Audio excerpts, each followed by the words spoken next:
Let's do it now. Turn up the volume nice and loud. Because we are controlling transmission. 4, 3. You're in the mix with Lil Drummer Girl. With your host, Dawn Marie. In the mix.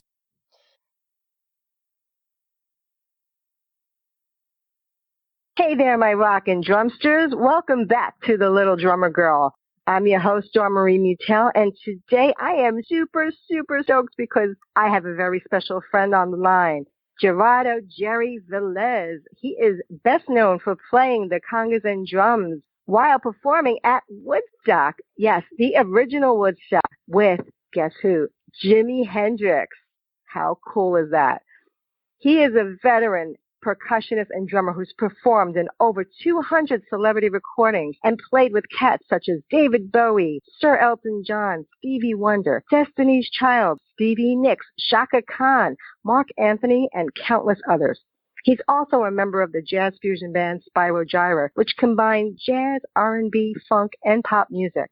Jerry also has his very own special event company called Gerardo Velez Productions and has produced over hundreds of shows, including, since its inception in 1981, they create galas, concert festivals, and events for clients such as the New York Stock Exchange, Comedy Central, HBO, Donna Karan, Miramax Films, and Bank of America, just to name a few. He's also created concepts, choreography, and has acted as a musical director and promoted several establishments in Las Vegas, like the MGM Grand, Hard Rock Hotel Casino, Harley Davidson Cafe, Luxor, Rio, and the Tao Resort. Gerardo has 7 Grammy nominations under his belt, along with 6 gold and platinum records and 3 Amex Gold Reel Awards. There's so much I want to ask him, so without further ado, let's welcome Gerardo Jerry Velez to the show. Hey, Jerry, how's it going?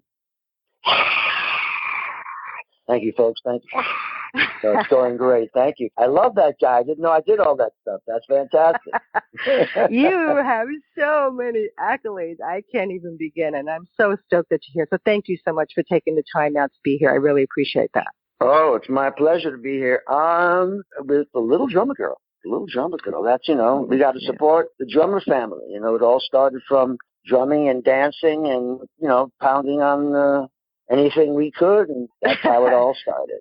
Ain't that the truth? So tell me, what or who inspired you to start banging on the drums and the conga? Well, in my family, I'm Puerto Rican descent, born and raised in New York City. And my family, we went a lot to Puerto Rico and California, a lot of places from when I was very young. So we've always danced a lot in our family. And we have an uncle who's no longer with us, but he had an orchestra, and he used to bring his orchestra, and they play in Latin music, and he would tell beautiful poetry in Spanish and have everyone mesmerized. And I said, wow, this guy is cool. So his percussionist let me sit on his knee, and I played congas, and it really came out, they said, well, this kid is good. It probably sounded like, terrible, but, they were encouraging this little kid, me. So I said, oh, I must be good. So that was about 9 years old, but my sister and I had a dance act, and I was 6 and she was 10. Her name is Martha Velez. And she had 5 albums out on Shire Records. Her first album was with Eric Clapton, Mitch Mitchell, Brian Alder. Her third album was produced by Bob Marley, which is only non-Jamaican production. It's Martha Velez, and she was in the original cast of Hair. That's my sister. She was always an achiever, always doing things, always being creative, and always, fighting the stereotypes of women in show business and so on and so forth, so she can maintain her dignity and go after and, and really learn her craft of acting, singing, and dancing, which is our forte, as well as a director and producer and a writer. She did a lot of things, my sister. I'm very proud of her. But that's how I got involved. It was just an easy, I was singing show tunes because my sister listened to all that, and I grew up in the Bronx, and guys would go, what are you doing singing all those show tunes, dude? I said, hey, my sister taught me how to do that. Don't worry. That's great. I think it's a cabaret, my friend. What is this? Are you from the Bronx? Or are you from Fairyland over here? No offense, my friends, of course. Of course. But, to answer that question, and then that was 9, I started playing percussion, but I wasn't never in a professional band where I actually got paid until I performed with Jimi Hendrix at Woodstock. That was my first professional performance. No freaking way. Yeah, where I got paid. I know. Everybody said, you got to be kidding. I said, well, no, because I always jammed with everybody. I made my own money. I was one of those guys that, it all happened to me very quickly at 19 years old, 18 years old in New York. Wow. So I had all the ins to get into all the clubs, the girls, the drugs, the sex, drugs, and rock and roll that we created back in those days. I had access to everything. So all the guys hung out with me, and that's not how I met Jimmy, not under those circumstances. But what I'm saying is that because of that, I didn't say, hey, I don't have to be in a band. I said to myself, when the right situation occurs, I will be ready and I will see it. Okay, you got a big ego, G, people would say. I said, no, you have to have an ego, but besides that, this is what I feel is my destiny. So, hey, we're young, we're full of passion and verve, right? So there was a venue in New York called Steve Paul's Scene. Steve Paul was the manager of Johnny Winter and Edgar Winter. He brought them up from Texas, introduced them to Jimmy and me, and that's how their career got started through a guy named Steve Paul. He had a nightclub in Manhattan called The Scene.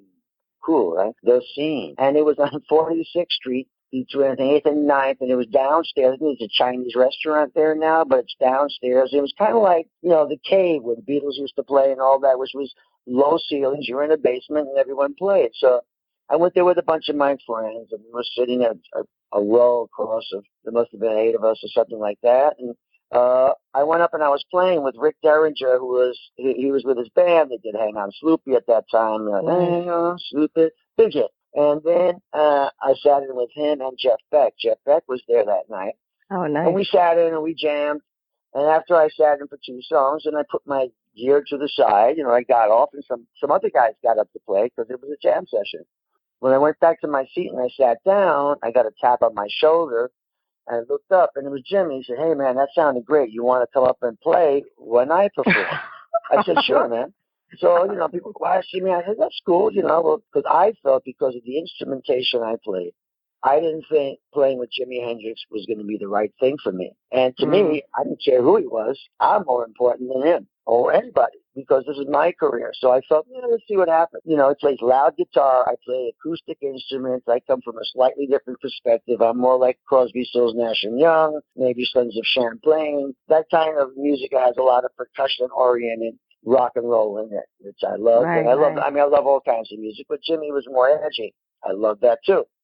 So, but I never anticipated I never thought by any means I'd fit into his trio concept. So anyway, we jammed. It sounded great. There was one little jam with Jeff Beck, and Jeff Beck was, really angry. Jimmy was such a fluid player. Jeff is a blues player, extraordinary blues player, but that's it. He doesn't have anything that Jimmy had, and that angered him on stage. And it was really like, Jimmy was like, hey man, you could tell like Jeff Beck was putting the guitar on Jimmy's face and and Jimmy was like, man,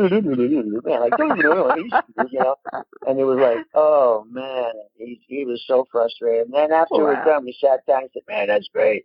I'm going to the recording studio later. You want to join us?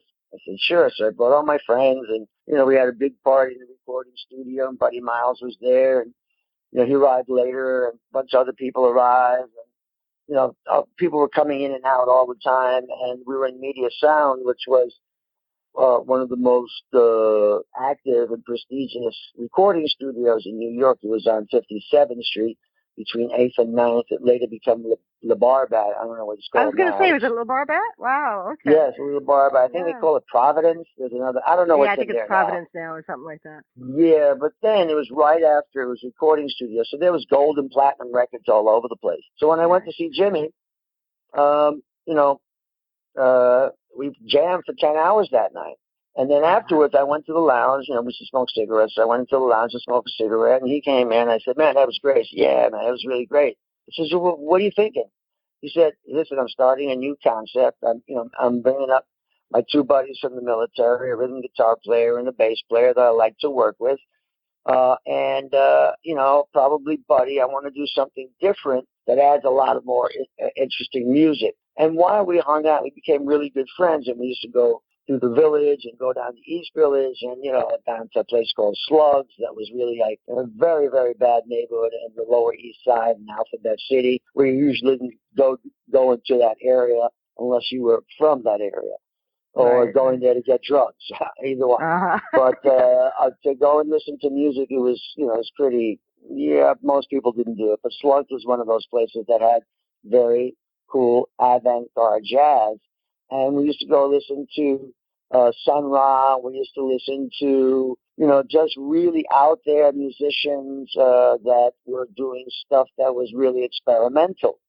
And this band that he created that I was a part of, because really it was he and I at first, and then we moved up, and then he was putting the band together, and we moved up to Woodstock. He got a house outside of Woodstock. He said, I'm going to develop the band, and come on up, and they're going to be doing this event later on in the summer. They want us to be a part of it, but I want to rehearse this new concept. So he and I went up there, and he had this big house in Phoenicia, New York. And there was, 2 levels to it. And on the upper level, on the lower level as you entered, there was a staircase heading upstairs. And then there was, to the left was the kitchen and dining room. To the right was like a living room foyer area. And then there was this room that we used as a music room. It was really the large room. It has the highest ceilings.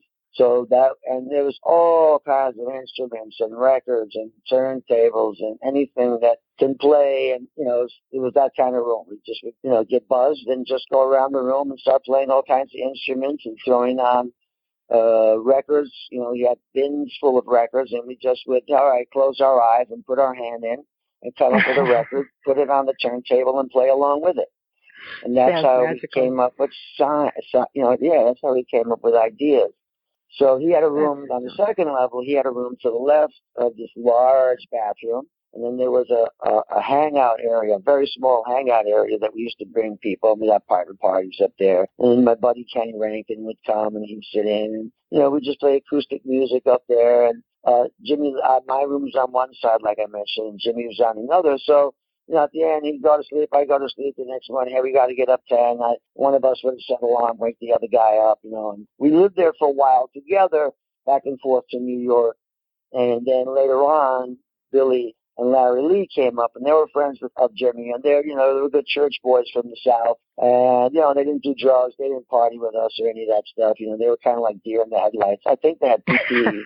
I think they had post-traumatic stress. They were in Vietnam, all these guys. So they were like deer in the headlights. Yeah. No, it's all right. It's because of that. They were in the military. They came out of the military, and now they were all these crazy hippies, Right. Me and Jimmy and all these Woodstock, people. And they were like, I don't know what stuff, where did you drag us into, man?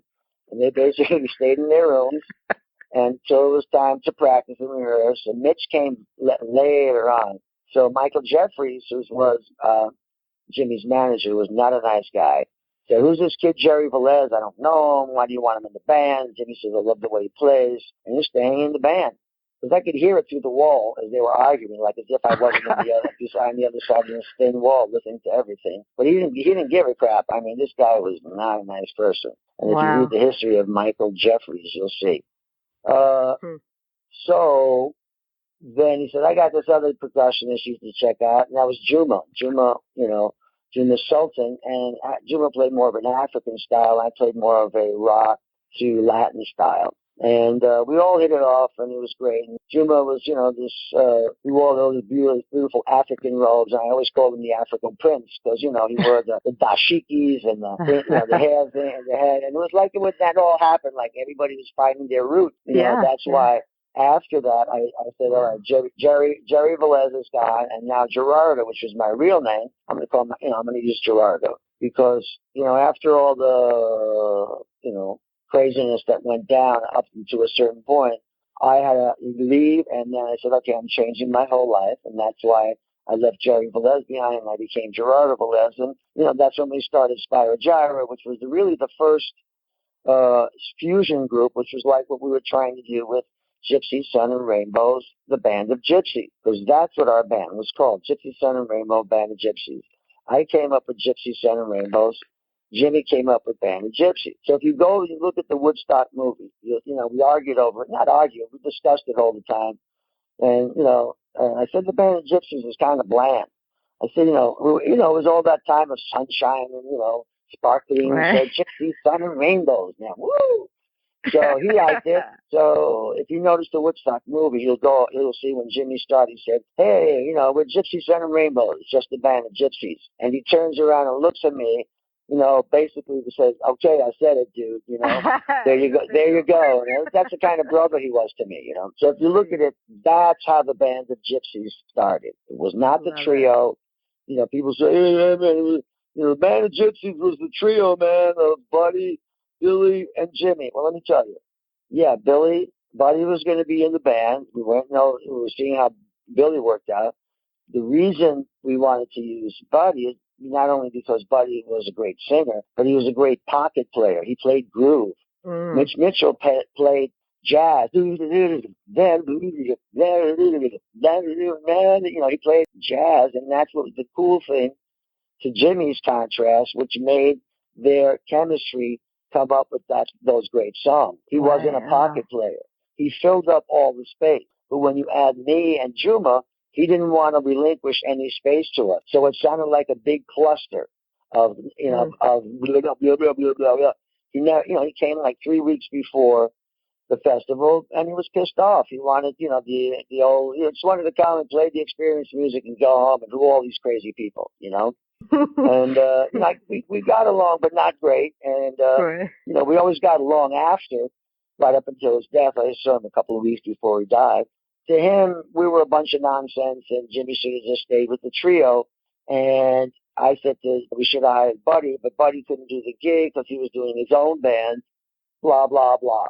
So after that, we were rehearsing with Buddy and Billy and myself and Juma. We were recording all the time in the studio. And then when Jimmy had a basic electric Ladyland studio, not open to the public, but open to us, we would go in there and record. And every night we'd go there, and Eddie Kramer would be in the recording booth, and there'd be some kind of wildness. Or Steven Stills would show up, or this guy would show up, Jim Capaldi. Stevie Winwood, different people, different kinds of people showed up. I can't even remember half the people because I didn't document it. I just lived it, Right, right. And it was right there in the village, too. Yeah, right there in the village. Yeah. And I was a New York boy born and raised, and the village was my backyard. So, so that's how I met Jimmy. And that's how we got to Woodstock. So I didn't, like I said, I didn't play professionally, and then he started paying me, but, through rehearsals and stuff like that, when I was up, he said, "Listen, I got to pay you like a band member." I said, "Fine." I was already making tons of money. I was, doing things I shouldn't have done, but I was making a lot of money. He needed money. That's all he could give me was that in the music, because I already had everything else on lockdown in New York. So for me, and before, everything was regional. New York had its own world, LA had its own world, Chicago had its own world. We really weren't as connected as we became through the years. But so each area was able to develop their own style, like Chicago blues, like Kansas City blues. You know what I mean? Different feel for these musical styles. So Jimmy and I ventured into, and I say Jimmy and I because, look, of course it was Jimmy's thing, but he respected my opinion, and we worked on ideas and jam at the house. That's Mozambique. That's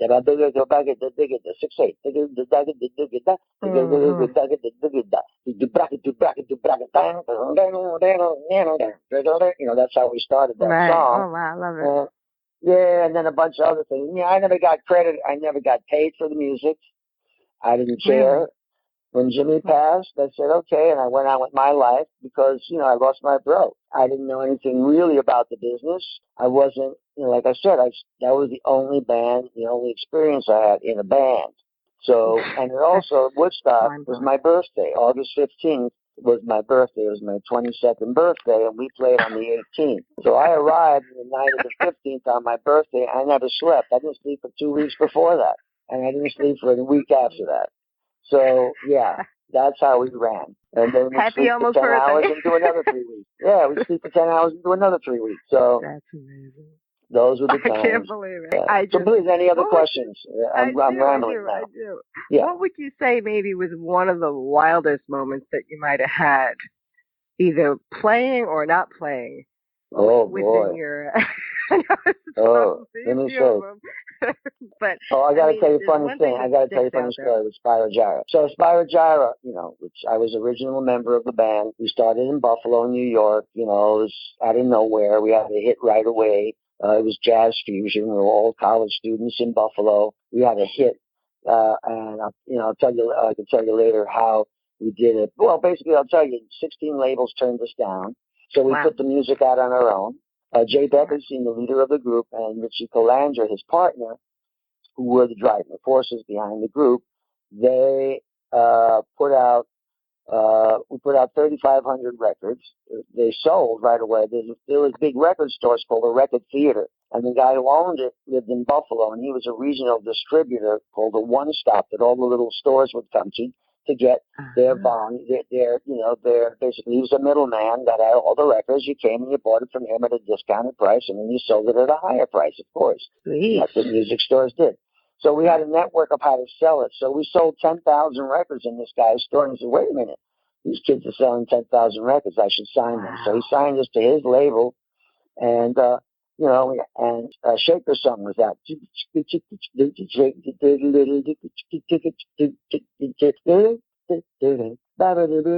I love that song.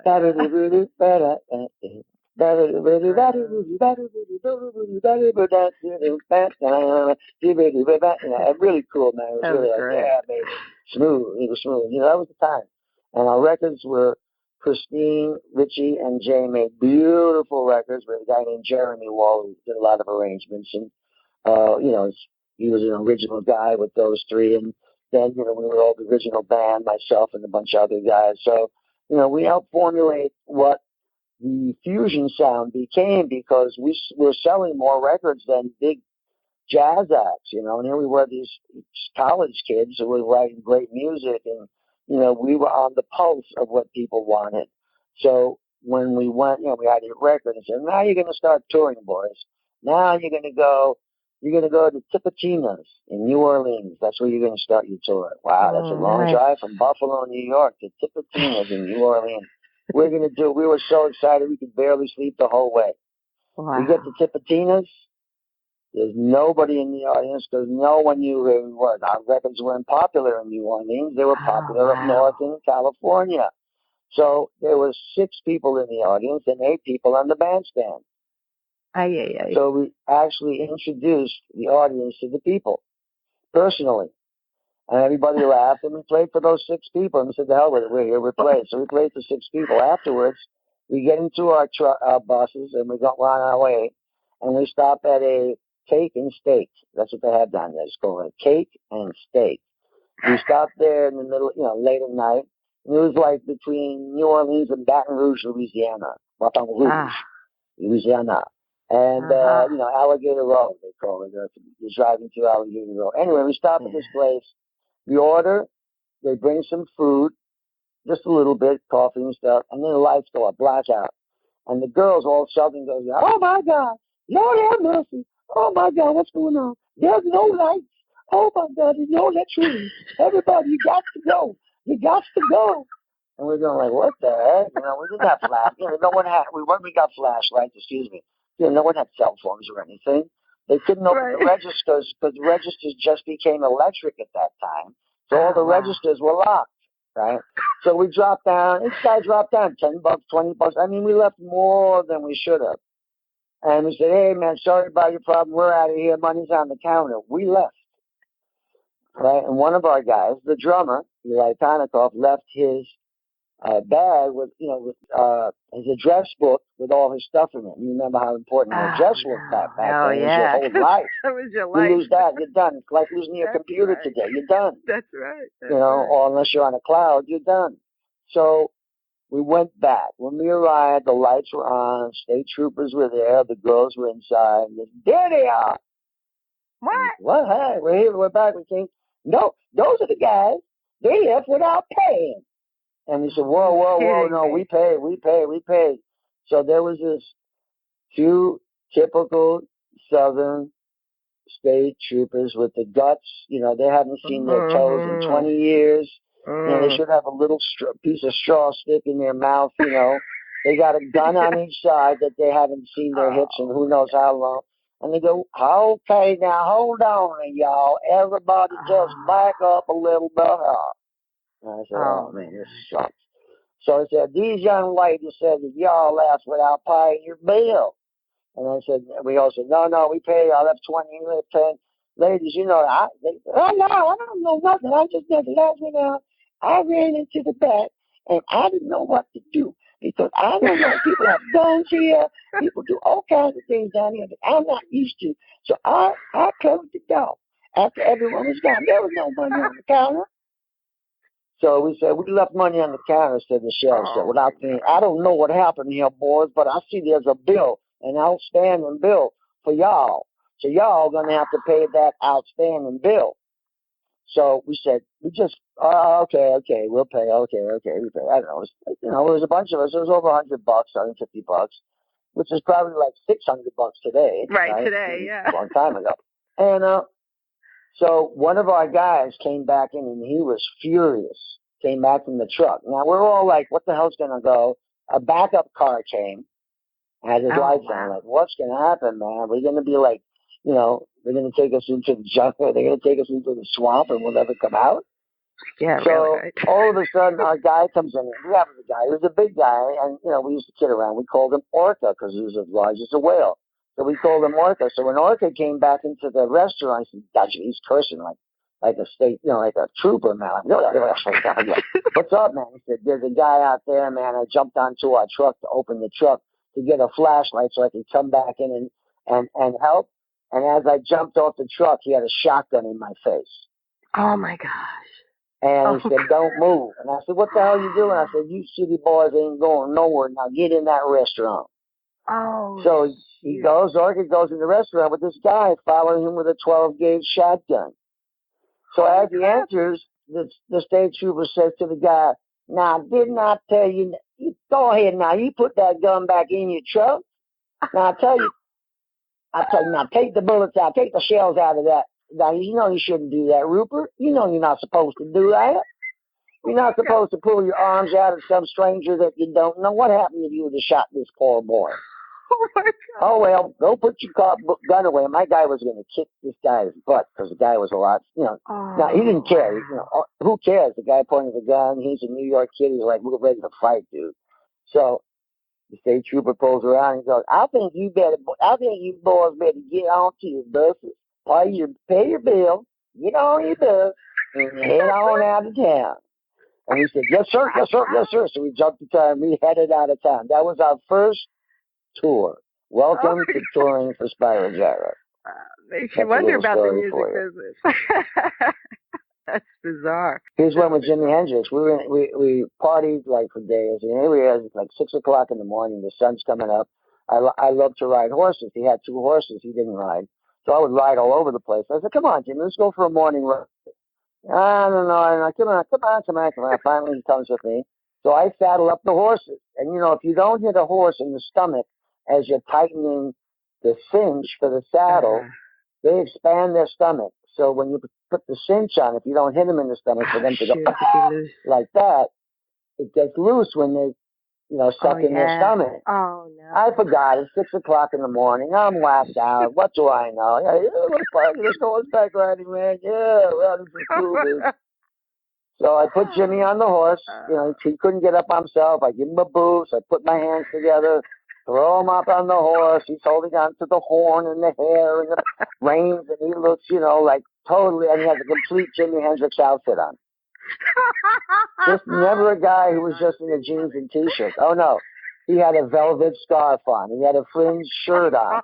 He had velour, velour, maybe velvet, bell-bottom pants with a big, beautiful turquoise belt with, with silver and turquoise. It came, it cost $1 gazillion somewhere in New Mexico, and that's what his, the hangout wear, right? So I get on my horse, and I said, okay, follow me. We go about 5 steps, and block, and he falls, and I turn around. Oh, my God. And the saddle, the horse just went sucked in his stomach. The saddle went loose, and Jimmy just went and fell in a pile of horse shit. A pile of horse shit with his outfit on. I couldn't stop laughing. I couldn't get off my horse. I'm crying. My stomach is folding up because we never ate, so I had nothing in my stomach. I'm like, this hurts. My God, this is so funny. I'm going to kill you, man. You got me cracking up over here. I want to kill you, God. Get me out of here. So I got him up, man. I washed him down. He said, don't tell anybody, man. We're not going to have. It's fucked up, Jimmy. Oh, excuse me. And I couldn't stop laughing. I just couldn't stop. I'm so sorry, man. Oh, God, it's my fault, man. I swear. But tomorrow, let's do it again. Do it again. Are you kidding? So, that's too funny. Yeah, oh that God. was a Jimmy I'm just story. picturing it, and then you got me in stitches over here. My eyes are tearing. Good. That's too funny. Yeah. That's a great story. Oh my gosh. Okay. Thank you for that. Yeah. Speaking of Woodstock, I know you have a festival coming up to celebrate its 50th year. Yeah. Can you tell us a little bit about that? Because that sounds like a lot of fun. Oh, absolutely.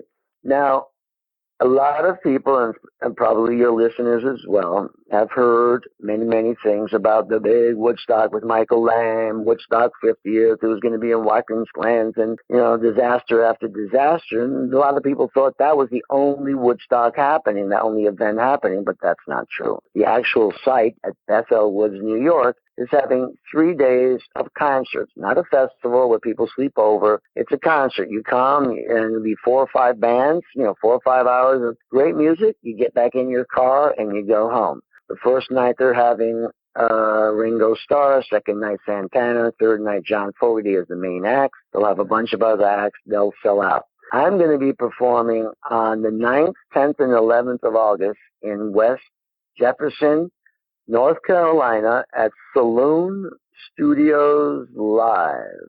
It's an incredible 800-acre facility on the foothills of North Carolina, a few hours away from Charlotte, North Carolina. And they're putting $40 million into building an incredible recording studio, live venue, 8-camera shoot, editing suites, directorial suite. It fits 150 people for dinner. They just built an outside stage for $250,000. That is a state-of-the-art stage. And that's where we're going to do the weekends of music that will honor those who performed at the original Woodstock in 1967. So at the Woodstock we're doing in North Carolina, called the WE2019.org. You go to that, WE2019.org. That's us.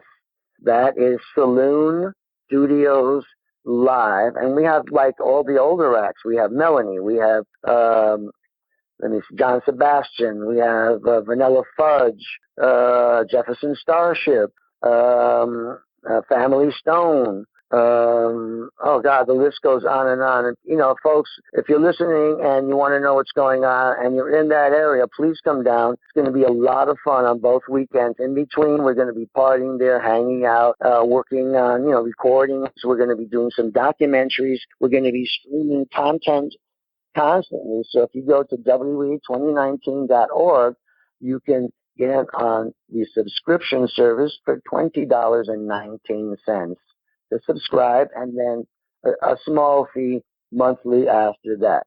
So we're going to have stuff on there that no one has seen because we have original HD footage from Johnny Winters, the last tour that Johnny Winters, Rick Derringer, and Edgar Winters ever did was in Europe. Wow. And we have all the HD footage of that.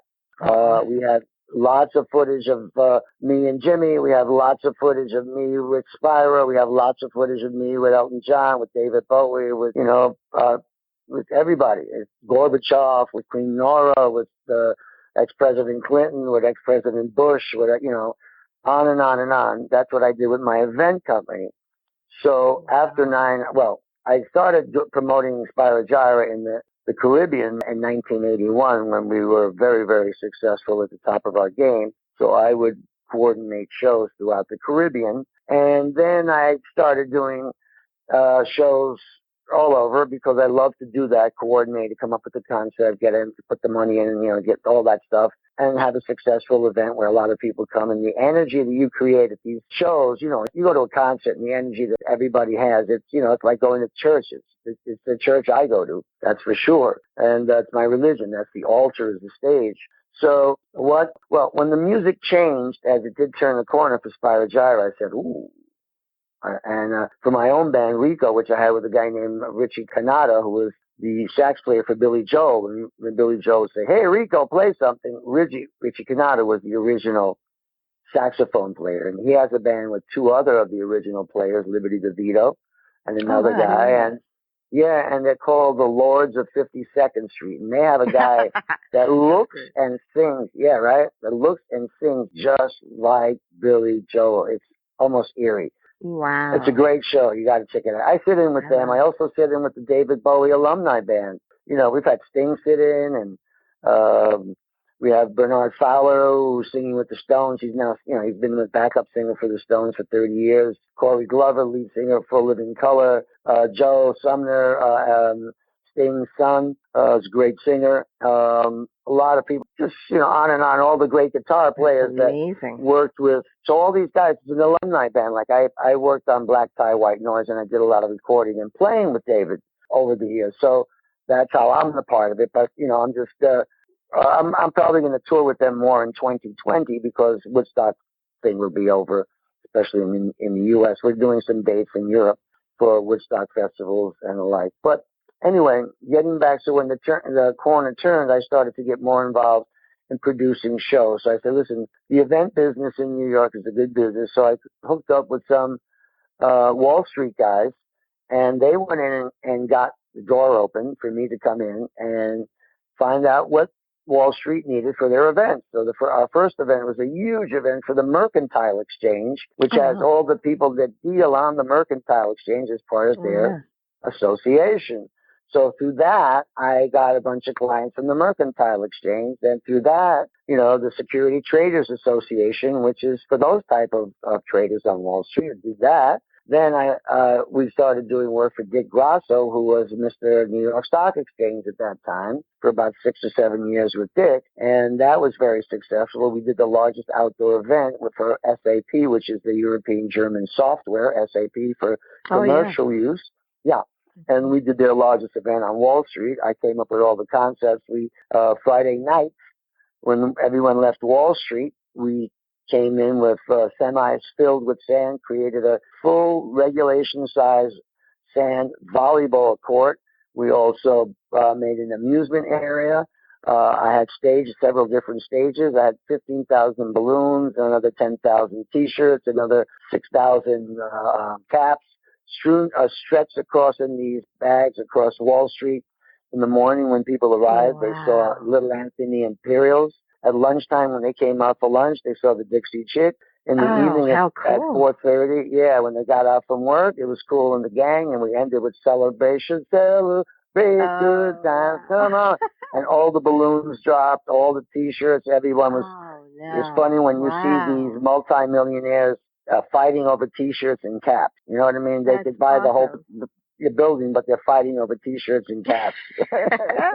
I wish they're just like kids, like everybody else. Huh? I wish you were doing that when I worked on Wall Street. That would have been great. Oh yeah, well, after 9/11, it all changed. That's it. Yeah. You can't go to any of those buildings without everyone being clearance, everyone's information, everyone's social security, everyone's background check.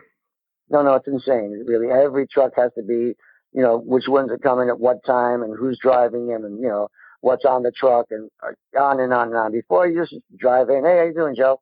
I got 5 trucks. You'd call them before. I got 5 trucks coming in. Okay. What sizes? Boom, boom, boom, boom, boom. All right. Later. I had my guy who coordinated all that, but that was basically it back then. Now it's a whole other story. Yeah. Bill, I can only imagine, especially doing events. I can't even imagine. Well, I was invited to Europe, to Russia, and, you got to jump through hoops to go to Russia now. I'm going like, I don't know if I want to go to Russia right now. But anyway, I'm not going because I'm not going. I planned on doing something else, which is on September 14th, I will be in Tuxedo Park, New York, with the Jimi Hendrix Foundation, which we'll talk about in a minute. But I hope I answered that question. And yes, you have. I love it. Good. Details. It's just amazing. I did hear about the Jimi Hendrix Foundation, and that really caught my attention because I didn't realize it existed. And so, can you tell us a little bit about that? Yeah, the Jimi Hendrix Foundation was started by Al Hendrix, Jimi Hendrix's stepfather, who once he was given the estate, Jimmy's estate worth $150 million back then. Wow. Then, he was a postman who made $22,000 a year, and now he has all this money. And he didn't know what to do. So some people came in and helped him. Some people ripped him off. And then finally, his stepdaughter, Janie, took over. And when he passed away, she became in charge, and she and her husband run the estate now. So the father before he passed away, put together the Jimi Hendrix Foundation for people who worked with Jimmy, for Jimmy's half-brother, Leon Hendrix, and some of other Jimmy's relatives. So that was in place, and they started to do some work in the communities. And then there was some legal issues with Janie and the estate, and each time she tried to take the foundation to court, she lost. So this past year, she just gave up, and that's it. So she really had us suppressed because, she has a lot of money, and she has a dime, and we had a nickel. So, you can lose in court just based on not being able to attend or not having a lawyer defend you. So we got through all that, and now we're doing a lot of events. So at the event in West Jefferson, North Carolina, at Saloon Studios Live, we will have a presence, for the Jimi Hendrix Foundation. We will be selling T-shirts, caps. I have some incredible posters that are 25 years old that I did in New York. It's a huge picture of Jimmy and I. It's one of the most iconic pictures that everybody knows of Jimmy and I on Woodstock with our fingers in the air just after the Star Spangled Banner. So that, was the most iconic shot at Woodstock. Jimmy playing the Star Spangled Banner. Everybody knows that. Mm-hmm. So, and I'm standing right behind him. So, right place at the right time. So, in my event company, I did Wall Street, and then I started doing financial institutions like Bank of America and Chase and Credit Suisse and Bank Paribas and insurance companies like AIG and IGA and, huge corporations. I was, doing very well, and I was the conceptual guy who came up with all the concepts. I was still touring with Gerardo, who did Space Odyssey 2001. That's Amir Deodato, and I was also working with Patti LaBelle, and I was also working with Nile Rodgers and Chic. Freaked out. Wow, We are family, and now I get lucky. I'm not doing not to get lucky. So I worked with Nile and did recordings with him for 40 years, and I was a member of Chic in Nile Rodgers and Chic for 15 years until my wife got ill. I did it for 15 years until my wife got ill. Her cancer went to stage 4, and we moved to Hawaii for 7 years, and now I'm back. So that's why I'm back on the East Coast. I live in Sarasota, Florida, but I'm back to New York all the time because this is where I have the juice and connections. And since I've gotten back from Hawaii, you go to Hawaii, out of sight, out of mind. Everybody thinks you're retired. No, I'm not retired. I got a lot more to say. So is she okay? We're going to say a lot more. Oh, yes, thank you. It went into total remission. We became vegetarians and vegans and just up to that program. And, we changed every cell in her body over a course of 5 to 7 years and went into remission, and she's doing great. She looks fantastic. You can never tell that she had, mastectomy and flatlined once, almost died, and, went through chemo and radiation for years. Anyway, here we are. This is in 2000, and now we're here in 2019, going to 2020. 20 years she's been, fantastic. Yeah. So we're very, we're blessed. We're happy. And I'm going to work with the Jimi Hendrix Foundation. I'm the executive director of entertainment for the foundation. And I'm also the senior vice president of entertainment for the Canadian chapter, which is the Jimi Hendrix Family Foundation. Oh. Now, both those websites are in construction now because our website, GoDaddy websites, was suppressed by the foundation. It just got ugly for no reason because all we want to do is do some philanthropic work build a park. They built a park earlier on, in Jimmy's name. We're going to do courses. I did that in Hawaii. I created musical courses. One of them is called The Business of Show, to show students at all levels, from especially in the middle school, because they get the least amount of attention, from the K to the 6, and from 9 to 12, that's when they get the most attention. So we focused on the 6th grade to 6th, 7th, and 8th grade before you go into high school. Plus, and then we did a high school, then we did a college. My point is, we put together programs which went very well. I want to institute them with the Jimi Hendrix Foundation and take it to these ideas to new levels and raise a lot of awareness. And we want to build a facility first in LA, California, and then one in New York. So we'll have our New York, and I'll probably run the New York-based one. And our CEO and fearless leader, Joe Rosignolo, will be our CEO. Will be handling the Los Angeles and San Diego offices. So it's a climb right now. We're asking people to donate to the Jimi Hendrix Foundation, and that the proceeds of that will go into the work that we're doing and supporting live music around the country. That is our endeavor, and that's really our mission statement. So we're going to be at both the 9th, 10th, and 11th, 16th, 17th, and 18th in North Carolina. Then we're going to be in Tuxedo Park, New York, September 14th, with Corey Glover from Living Color, Tito Puente Jr., Gerardo Velez, with Christine Capolino, this incredible girl guitarist, female guitar player, who is amazing. She's better than most guy guitar players. And she's a prodigy. I've been working with her since she's 13 years old. The girl is amazing. Oh, wow. And one of the nicest people you want to meet. So I'm working with her, and then they just brought on Reverend Jones, who's a very well-known guy, and some other people. So, and then we're going to jam. So it's going to be very cool. And if you can't, come on up to Tuxedo Park. It's a beautiful park.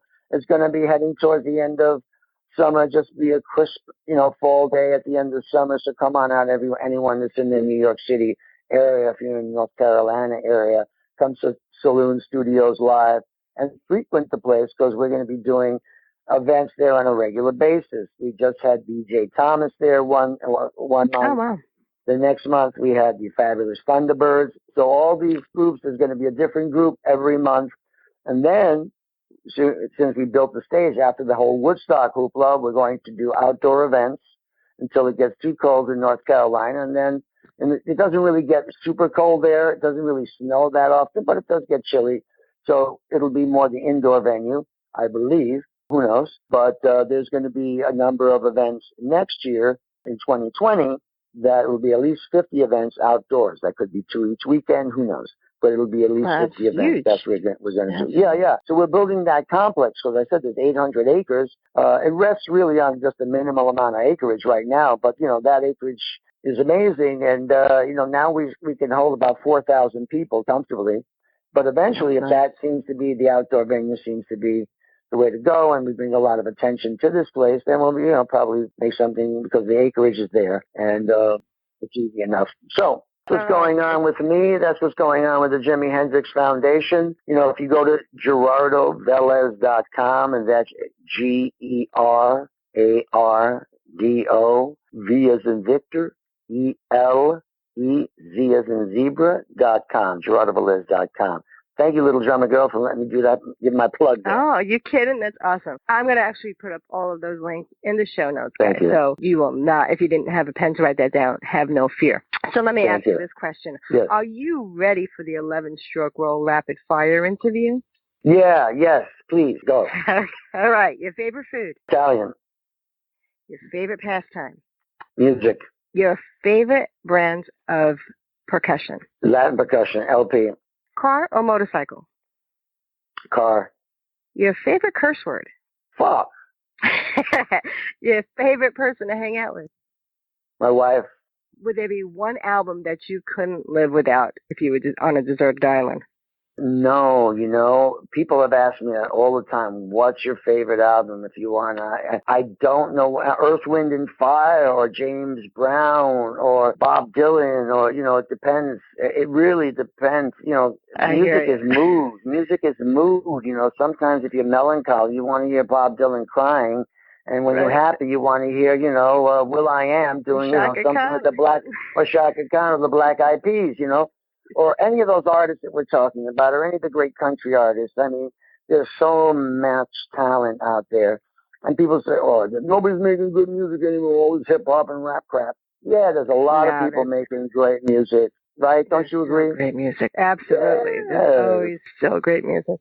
Now, what I don't like is all the derogatory stuff that's been added from, with rap especially, which, we elevated women's rights. We elevated, a lot of things that now have been, dragged down, and I'm not comfortable with that. So your next question, I'm sorry. Okay, that's okay. If you could play with anyone, live or not, who would it be? Oh my God. If I could play with anyone. Out of many of the people that I wanted to play with, I've been fortunate enough to play with all of them except James Brown. I played with Stevie Wonder. I played with, I played with, Dizzy I know Gillespie. You played with so many people. Oh, you played with B.B. King, and, these guys that, B.B. King was Mr. Blues. So, I was the biggest blues guys. How do you don't get any better than him. Dizzy Gillespie, he's the father of bebop, and also he played congas, and he and I had a great relationship. He did? Oh, yeah. He also taught percussion. Oh, yeah. He loved to play. He wasn't a great player, but he could play a little bit, and he was funny. So he would make it like, hey, I'm going to play congas now, so you better run for cover, kind of thing. I actually did a deal. I used to do music licensing when I worked at MGM Music Publishing, and we did a deal. He was on his deathbed at the time, and I had a conference call with him, his attorney, and it was like, I think it was an Ice-T song that they were using, and, the guy was cursing, and then I'm thinking, I'm so embarrassed, but I was going to tell them, like, they couldn't have the license until they sanitized the song or whatever, but I'm thinking, I'm on the phone with Dizzy Gillespie. But anyway, I'm sorry about that. Your favorite No, that's a good, look, we're sharing thoughts here, and that, I was able to, rekindle some of your own thoughts. So next question. Thank you. Your favorite travel spot? Oh, my favorite travel spot. It's not a spot. It's I love Europe. I love going around Europe.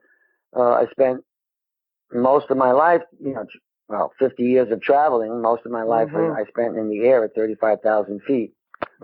So, Barcelona, now it's overran, but when I went there, in the 90s, and it was and that was a jump off place. You had Gauguin, you have, Gaudi, you have Rodin, you have incredible art. You have they also do incredible furniture there. They do music, of course, everywhere. It's just a jumping point into the Mediterranean because they spend a lot of time in Italy, and I spent a lot. I've seen people raise their kids, and their kids have kids. That's how many, going back every year to a place. Nice. You build a family of friends and their kids, and the kids look at that. Well, they have their own kids now. Isn't that great? And these are people you grow old with. Yeah, as you tour. So that's another hard question. Having lived in Hawaii and travel around the Orient, you can't get better beaches. I've been to the best beaches in the world, and they're just different. You can go to Australia and New Zealand, find impeccable beaches, but you can go to Costa Rica, you can go all over, and there's beautiful beaches everywhere. So, pick your joy. Pick your joy. Right? One thing that no one really knows about you. Yeah. That I am I was easily disturbed if someone rejected my music. Not like, hey man, you don't like the fact that you don't like my music, dude. Listen, I got it. Hold on one second. Hold on one second. Hello? Yes. Okay, I'm so sorry about that, but that's the guy, Polestar magazine? Yeah. Yeah, for the industry, they're going to interview me. But I did CNN and I did all the people, and now I'm doing the Little Drummer Girl, so my life is complete. I used to be very sensitive because I have, I'm a big stage guy. I have a lot of bravado. People say, "Oh, this guy is fearless." Yes, I am fearless. But if people that I love say something like, "Wow, that song really sucks. Your singing sucks," it'd be like, that would affect me more than the 500,000 other things that I did well. But I've got over that. You got to thicken your skin, and my skin was a little too thin at that time. Okay. Next question. We all have something. Yeah. Your biggest pet peeves? My biggest pet peeve are ignorance, intimidation, and people who don't have empathy for other people. People don't have compassion for other people. That infuriates me because those people they don't have depth of field. They're not highly evolved souls. And, those people and I have to protect people. I feel I'm a protector of those around me who may be less fortunate, maybe not as strong or as smart or whatever, and of being, what we call bullying today. I mean, bullying, the whole bullying thing is kind of ridiculous. So we call that a rite of passage. Forever. Yeah, if somebody beats you up in the schoolyard, you lick your wounds, you go home, and you don't tell your parents. They're the last people you would tell. How to kick their butt back. Yeah, and deal with it. And if you can't, you grow up and say, all right, I'm not a fighter, but I'm smarter than that. You figure yourself out. The mother of invention. That builds character. Those are character lines that we're not letting our young people develop. Anyway, that's another conversation. That's a whole other conversation. Yes. All right, well, that was the end of that. So thank you for playing that. I appreciate that. Thank you. My pleasure. So let me just ask you this because our time is almost up. What would you say were some words and pearls of wisdom that you can give to those out there listening to us this evening who are looking to break into the business? What would you tell them? Yeah.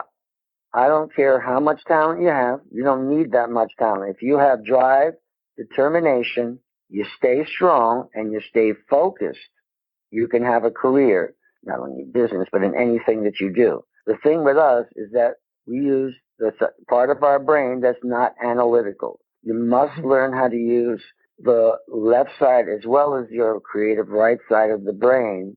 And that's what school teaches us. It helps us to use the left side of the brain for more analytical stuff and the more creative, abstract stuff for the right side of the brain. So teach yourself that.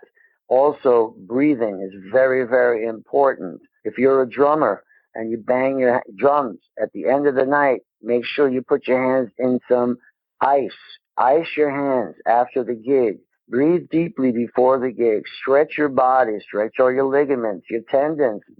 Do deep knee bends, back bends. Do those physical things because when you sit on the drum kit, your lower back and spine are going to collect all the tension that you have when you're playing drums because your whole body rests on your coccyx when you're playing drums. So you have to be very cognizant of that as a drummer. A guitar player has to be very aware of his strap and how it hangs on his shoulder because you get pinched nerves in your neck, you start to get pinched nerves in your arms, carpal tunnel develops. I had carpal tunnel.